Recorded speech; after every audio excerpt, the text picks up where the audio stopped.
Ok,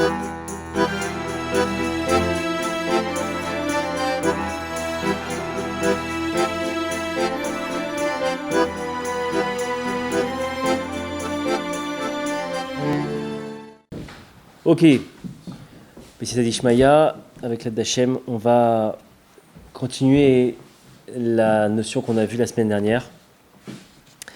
Déjà, on dédie le cours à ce que tous les cœurs des Bnei Israël s'ouvrent à Kadosh Baruch Hu et qu'enfin on puisse tous retourner sur notre terre. Bezrat Hashem en Israël. Bekarov Amen. Alors, la semaine dernière, on a vu une notion qui était très très forte pour ceux qui étaient là, qui était la notion du renouveau, la notion de la renaissance, du fait de tout simplement recommencer tout à zéro. Alors on avait dit la semaine dernière que Rabbi Nachman Zatzal, il avait réussi à atteindre le niveau qu'il avait grâce à ce principe-là de renouveau. Le renouveau, on avait expliqué, on va réexpliquer un peu plus en profondeur, vous allez voir, on va voir d'autres mécanismes encore qui sont très intéressants, et justement on va voir que le renouveau, c'est justement de recadrer d'une certaine manière avec sa façon de servir Dieu Hachem, d'accord ? Maintenant, il faut savoir que toutes les chutes, elles proviennent en fait des pensées liées au passé et d'hier et d'aujourd'hui. C'est-à-dire quoi ? Ça veut dire qu'on se bloque avec ce qu'on a fait hier, et à travers ce qu'on a fait hier, on fait un bilan de ce qu'on a fait hier, et en faisant un bilan de ce qu'on a fait hier, on est tétanisé, on n'arrive plus à faire tchouva. On avait expliqué cette notion de vieillesse aussi, vous vous souvenez ? La notion de vieillesse, c'est simplement c'est quoi une personne vieille ? Une personne vieille, c'est une personne qui pense qu'elle n'a plus les forces pour pouvoir combattre. Et la vieillesse, Rabbi Nachman, il dit quoi ? Il dit qu'il est interdit d'être vieux. Et interdit d'être vieux, c'est quoi ? C'est interdit de rentrer dans ce système de croire qu'on n'a plus les forces pour combattre, et dans ces cas-là, rentrer dans une espèce de mécanisme de paralysie, on ne peut plus bouger. Ça, c'est interdit. Donc, la racine de la vieillesse, si je puis dire, c'est cette notion d'enfermement dans les pensées, des actes qu'on a fait dans le passé ou qu'on a fait aujourd'hui. Ça, il faut oublier. On va voir cette notion-là, cette notion d'oubli. Il faut être capable d'oublier, de le mettre de côté, d'effacer de notre mémoire ce qui s'est passé. On passe à autre chose. Je suis une nouvelle création.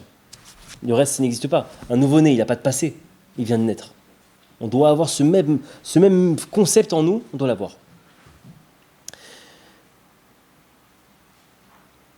Et la chose problématique, c'est que les gens qui sont bloqués justement dans cette vieillesse-là, c'est ceux que vous voyez, et peut-être nous, on est pas peut-être, on est comme ça, qu'on fait on sert Hachem de manière un petit peu machinale, un petit peu monotone, il n'y a pas de joie, il n'y a rien, parce qu'on s'est habitué à un certain rythme, et on s'est enfermé dans ce truc-là, on n'arrive pas à en sortir. Et on devient quoi ? On devient, comme dit Rabbi Nachman, on devient un vieillard pieux. On devient un vieux qui fait la religion, mais on est vieux, on s'est enfermé dans ce système on n'a plus les forces de s'en sortir. Alors on continue dans cette routine, et on ne la casse pas. Maintenant, il y a une promesse extraordinaire de Rabbi Nathan Zatzal qui dit comme ça. Il dit que celui qui se renforce et repart à zéro plusieurs fois par jour est assuré de ne jamais chuter. Quoi qu'il advienne.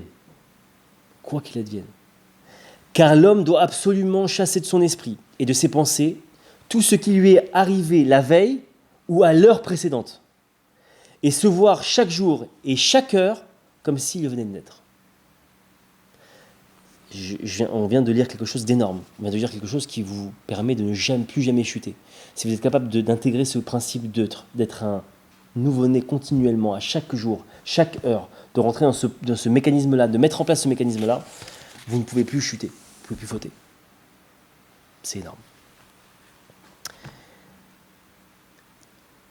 Et même si on a chuté des milliers de fois, on a fauté des milliers de fois, il faut savoir qu'on doit tout oublier et recommencer comme si on était un nouveau-né. Il faut s'imaginer comme si on était un enfant.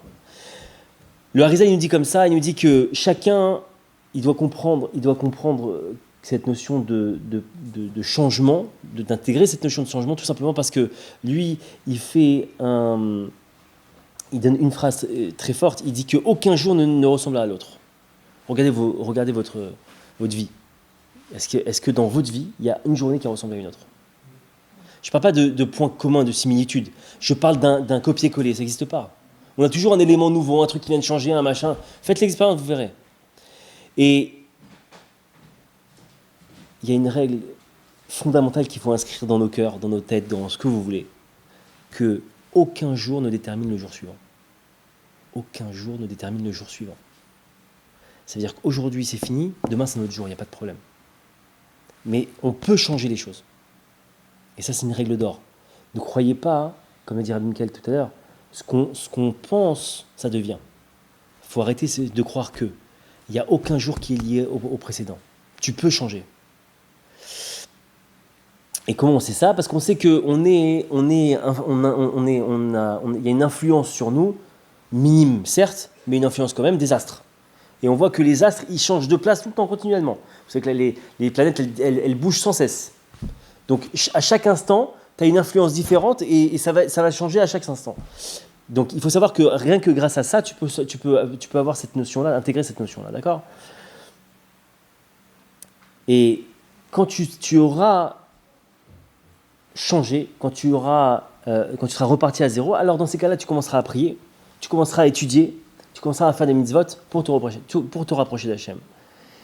Maintenant, si la personne, elle n'arrive pas, au moment T où elle est repartie à zéro, elle n'arrive pas à étudier, elle n'arrive pas à prier, elle n'arrive pas pour des raisons X ou Y, on s'en fiche. Alors il faut savoir que dans ces cas-là, il faut qu'elle dirige ses désirs et sa volonté vers Hachem. Juste qu'elle dirige. Si elle voit qu'elle est vraiment chaos technique, la bouée de sauvetage, on va dire, le rattrapage, c'est de diriger ses pensées et sa volonté vers Hachem. Parce que ça, c'est fondamental et Hachem apprécie beaucoup. Maintenant, un homme qui a fauté toute sa vie, il y a une chose qu'il doit faire. Le passé ne m'intéresse plus. C'est fini, j'efface. Mais sincèrement, profondément, le passé ne m'intéresse plus. J'arrête. Maintenant, ma vie commence là.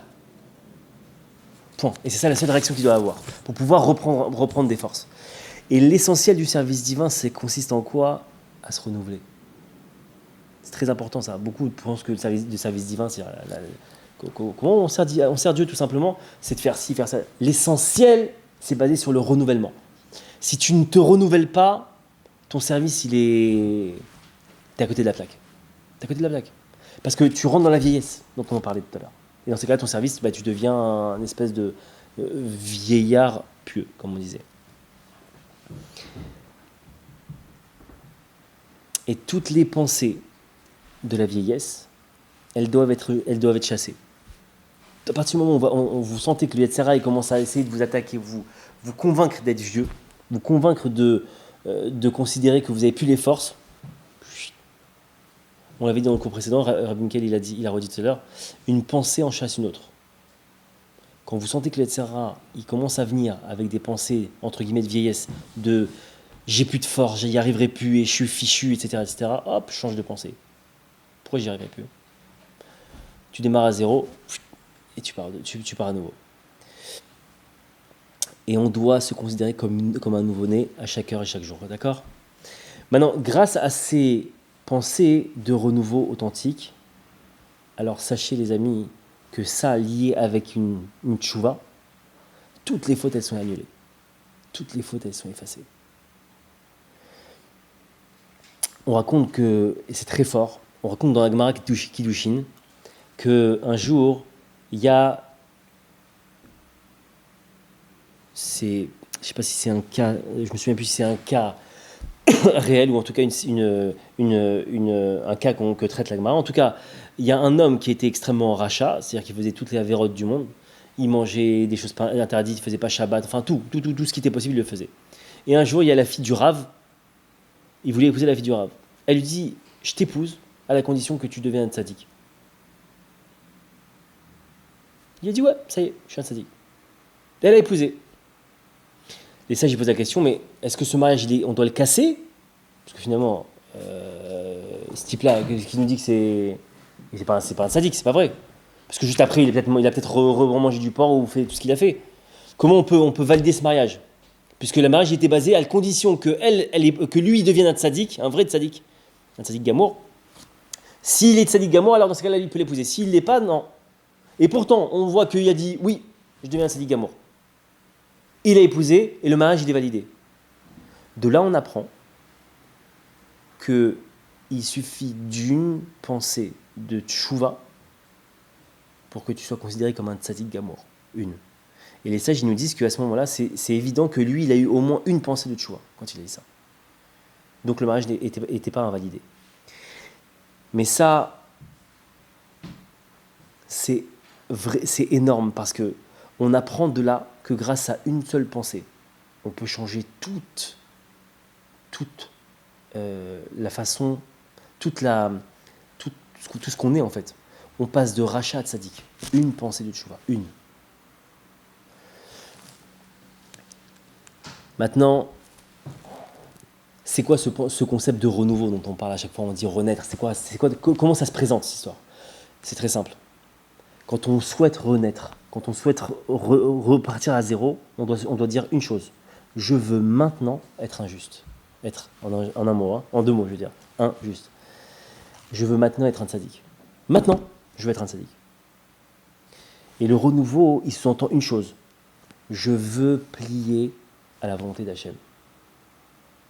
Les deux phrases à dire, c'est « je veux maintenant être un tzaddik » et la deuxième, c'est de dire « je veux maintenant plier à la volonté de Dieu ». Je peux à ce moment-là appuyer sur le bouton « renouveau » et ça marche. Très simple. Et dès qu'il a une pensée de tchouva, les fautes, elles sont annulées. Et ça, c'est énorme parce que être considéré comme un tzaddik juste grâce à ça, ça sous-entend que tu peux changer une vie juste parce que tu as dit « c'est quoi Hachem ? J'ai compris la leçon, maintenant je change. » Dossier effacé. Mémoire, tu as appuyé sur le reset, là, tu sais, tu as passé le... appuyé, tu écrases toute la mémoire. Fini. Et ça, c'est énorme. Maintenant, imaginons que le type, il ne sait pas comment on fait tchouva. Moi, je ne sais pas, oui, je sais qu'il faut faire... il faut se confesser ses fautes, il faut dire ça, mais moi, je ne sais pas, je ne connais pas, je n'ai jamais étudié, par exemple. Alors, pour lui, il suffit de vouloir et de penser très fort, de vouloir profondément, sincèrement, et de vouloir et de penser très fort, je veux m'attacher vraiment à Hachem. Je veux repartir à zéro. Et ma mâche, à ce moment-là, effacée.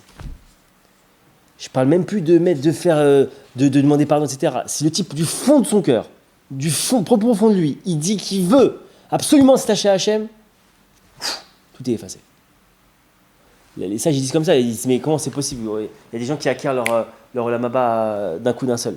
On apprend une histoire, je vais pas revenir là-dessus, mais il y avait un homme une fois qui avait, sa particularité, c'est qu'il allait, il allait voir, il était débauché. Son but dans la vie, c'est d'être le plus débauché possible. Et il allait voir toutes les prostituées du monde. Et un jour, il a appris qu'il y avait une prostituée qui était éloignée. Il est allé la voir. Il a parlé avec elle. Et la prostituée lui a dit, il y avait, je crois que la Gemara a dit comme ça, mais il y a plusieurs avis. En tout cas, il y a un avis qui dit comme ça, qu'il y avait deux arbres qui étaient croisés comme ça. Et la prostituée, elle a regardé les arbres, elle lui a dit, tu vois ces deux arbres? Toi, jamais tu pourras te redresser comme eux. Eux, ils sont tordis pour toujours. Toi aussi, tu pourras jamais te redresser comme eux. Ça l'a tellement bouleversé. Bon, la Gemara dit qu'il a couru, qu'il a essayé de parler aux montagnes. Bon, c'est des images tout ça, hein, mais il a essayé il a pleuré. Et à la fin, on dit qu'il est, entre guillemets, il s'est éteint. Il avait la tête sur les genoux comme ça. Il en a pleuré, en demandant à Hachem son aide, et puis il en est mort. Et il y a une bat-kol qu'il a appelé Rabbi. Et il a dit qu'il avait droit au Olam Haba. Et de là, on apprend qu'en un instant, on peut acquérir le Olam Haba. Un instant. Juste pourquoi? Parce qu'il a fait tchouva. Et sachez une chose, quand on est un tzaddik, Hachem, entre guillemets, il exécute ce qu'on demande. Quand on devient un tzaddik, les prières, elles sont acceptées tout de suite. Donc ça vaut le coup de faire tchouva. Ah ouais. Ça vaut le coup de faire tchouva. Alors pour conclure les amis,